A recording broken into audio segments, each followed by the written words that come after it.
Hello students, this is Kanupriya, PGT Geography, and this is my third video on this particular chapter, which is Human Geography, Nature and Scope.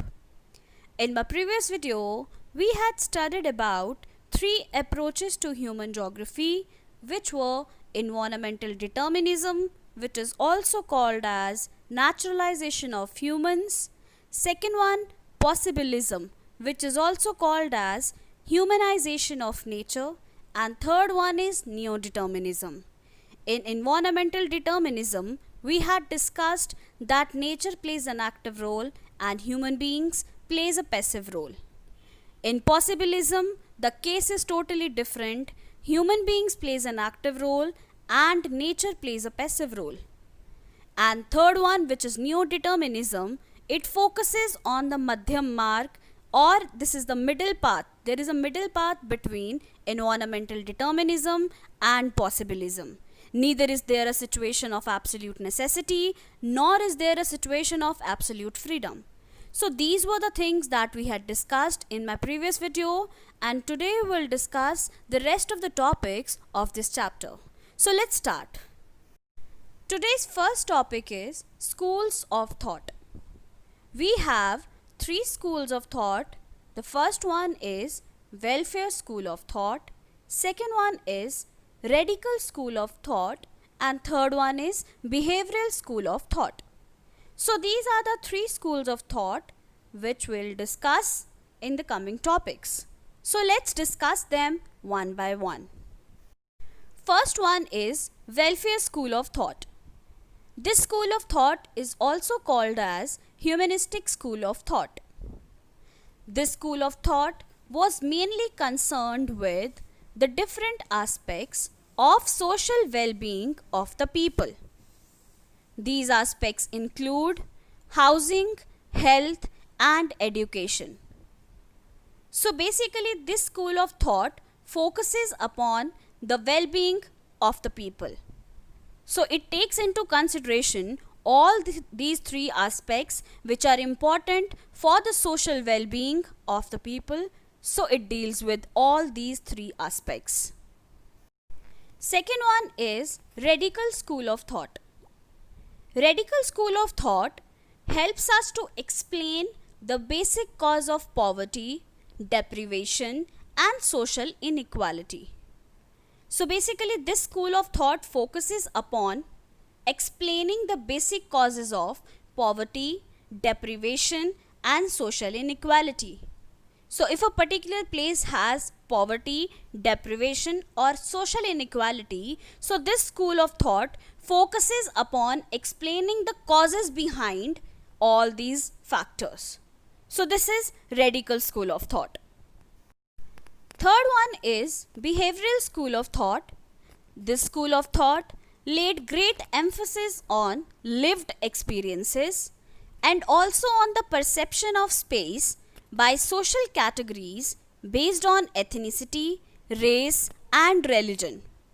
So basically, this school of thought focuses upon the lived experiences that people have and their perception related to space by different social categories based on ethnicity, race, and religion. So this is behavioral school of thought. So these are the three schools of thought whose focus is different. The first one focuses on the social well-being of the people. Second one focuses on the explanation of the basic causes of poverty, deprivation, and social inequality. And third one focuses upon the lived experiences and perception of space by different social categories. Human geography through the corridors of time. Dear students, the process of adaptation, adjustment with, and modification of the environment started with the appearance of human beings over the surface of the earth. If we imagine the beginning of human geography with the interaction of environment and human beings, it has its deep root in history. Earlier, there was little interaction between different societies and the knowledge about each other was limited. So basically, if you see that human geography has been emerged from the very beginning when human beings started interacting with their immediate environment. It has its deep root history. Earlier, there was little interaction between different societies and the knowledge about each other was limited. But human geography has emerged from the very beginning when human beings have started interacting with their immediate environment. Travelers and explorers used to disseminate information about the areas of their visit. So basically, earlier there was very little knowledge, little information about certain regions and everything, but travelers and explorers started disseminating information of the areas to whom they visit. The late 15th century witnessed attempts of explorations in Europe, and slowly the myths and mysteries about countries and people started to open up. So very little knowledge was there, but travelers and explorers started visiting different places, and it was in 15th century when attempts of explorations was witnessed in Europe, and slowly all the mysteries about the different countries and the people started to open up. The colonial period provided impetus to further explorations in order to assess the resources of the regions and to provide inventorized information. So during colonial period, further explorations were witnessed in order to assess the resources of the regions and to provide certain information. Here you can see in this table, you have different periods, and in different periods, different approaches were used in order to have the information, in order to have knowledge about the various features or various things present on the earth's surface.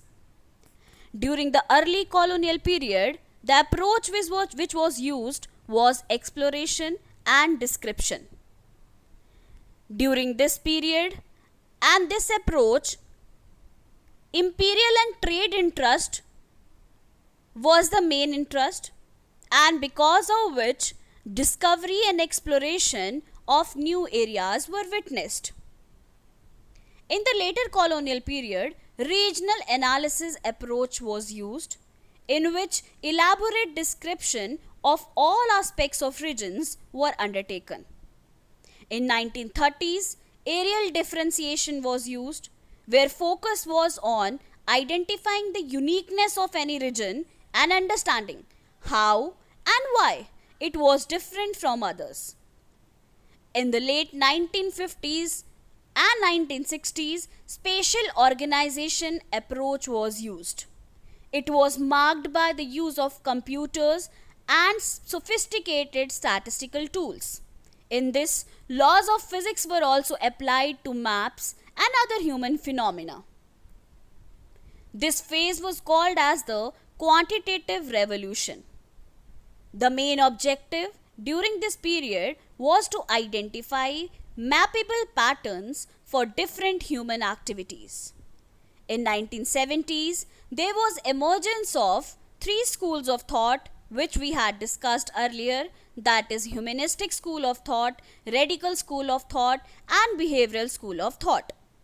This approach was used because scientists and geographers were not contented with quantitative revolution. They wanted to focus upon the various human aspects. So they have used these three schools of thought, that is humanistic, radical and behavioral school of thought. And in late 1990s, postmodernism in geography was started, and the grand generalizations and applicability of universal theories to explain the human conditions were questioned. The importance of understanding each local context in its own right was emphasized. So these are the different periods and approaches used to explain the human phenomena. There is a question which is related to it. How is human geography related to other sciences? Human geography attempts to explain the relationship between all elements of human life and the space they occur over. Human geography assumes a highly interdisciplinary nature. It develops close interface with other sister disciplines in social sciences in order to understand and explain human elements on the surface of the earth. So in this way, human geography is related to other sciences because human geography has to explain the human elements on the surface of the earth, so it has to take the help of other sister discipline in social sciences. So this is the question which often comes in the exam, so kindly go through it. Dear students, here is a table where fields and subfields of human geography is given. Kindly go through this table carefully. Like we have number of fields of human geography, that is social geography, urban geography, political geography, population geography, settlement geography, economic geography.